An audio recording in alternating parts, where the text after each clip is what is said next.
The Cataloochee Ranch, located in Maggie Valley, has been recently reopened by Annie and David Colquitt after an extensive renovation.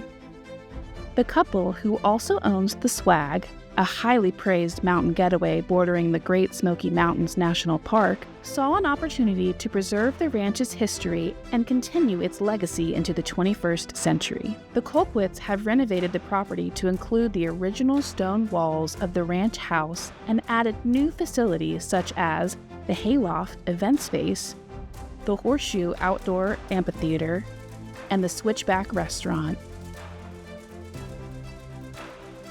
The ranch aims to provide a unique and refreshing experience, allowing guests to leave their stress behind, immerse themselves in a different world atop the mountains, and offer an experience that fulfills people's needs and makes them feel alive.